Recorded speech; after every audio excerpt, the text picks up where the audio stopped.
rahimakumullah, saya hadirkan sebuah kalimat dari Imam Ibnul Qayyim. Saya sampai hafal kalimat yang beliau sampaikan dalam kitabnya Al-Wabil As-Sayyib fil Kalimit Thayyib. Apa kata beliau? Boleh jadi saat engkau tertidur lelap di malam hari, pintu-pintu langit tengah diketuk dengan puluhan doa kebaikan untukmu. Dari orang yang kau tersenyum ketika berjumpa dengan dirinya. Dari orang yang lapar, kau angkat rasa laparnya. Dari orang yang kesusahan, kau bantu kesusahannya. Subhanallah. Ya. Hadirin hadirat para penduduk surga Allah Subhanahu wa Ta'ala. Ya. Terkadang malam kita sudah tertidur. Ya. Tadi pagi, tadi siang kita bantu mereka. Bagaimana kita menyiapkan paket di tengah Ramadan ini. Ya. Bagaimana kita berbagi dengan mereka. Malam kita sudah tertidur, letih, kecapean. Ya, tapi jangan salah.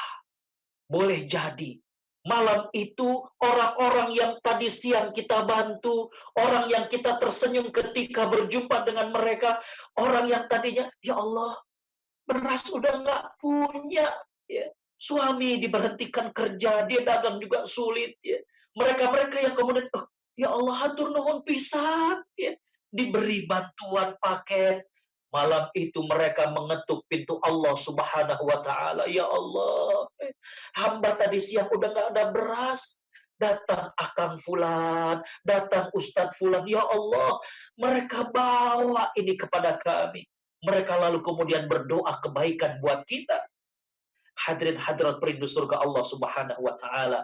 Di tengah pandemi seperti ini, mari justru jangan sampai kita egois, ya. Jadikan Ramadan bulan kesetiakawanan kita. Bagaimana kepedulian kita kepada yang lain. Bagaimana kemudian kita peduli kepada anak-anak yatim. Kepada orang-orang miskin. Subhanallah. Ya. Ada seorang sahabat. Ya. Beliau punya pesantren. Ya. Dan juga diantaranya asrama yatim. Ya. Karena pandemi seperti ini. Dan juga ada surat arahan dari desa, ada arahan dari MUI, maka beliau kemudian mengambil suatu kebijakan. Para santri di pondok, termasuk juga anak-anak yatim, mereka untuk kemudian dipulangkan. Ya. Maka kemudian anak-anak ini adalah perpisahan, terutama sekali anak-anak yatim. Maka kemudian sore itu perpisahan dengan mereka, lalu kemudian satu persatu menuju ke kiai, ke sahabat kami ini, untuk mereka mendapatkan bekal. Ya, sahabat saya ini membekalkan beras 10 kilo, buku, kemudian juga formulir bagaimana memantau aktivitas mereka selama di rumah. Ya. Dan kemudian teman saya ini biasa tanya, kamu nanti pulang siapa yang jemput? Kamu nanti pulang akan kemana?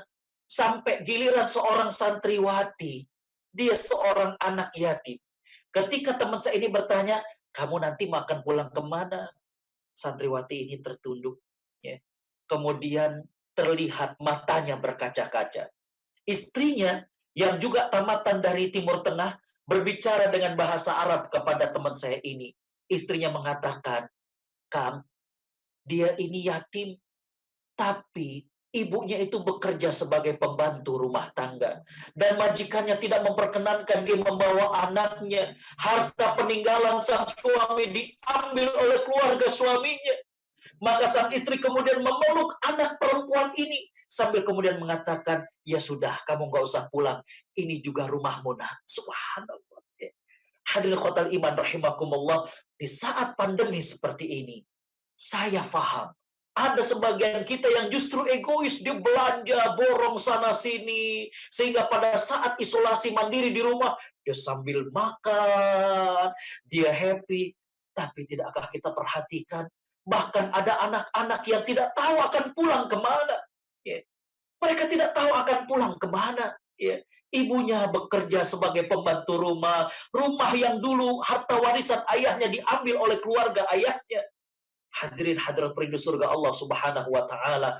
Orang yang di bulan Ramadan, bahkan di hari-hari ini, mereka bermanfaat bagi orang lain, akan dicintai oleh Allah Subhanahu wa Ta'ala.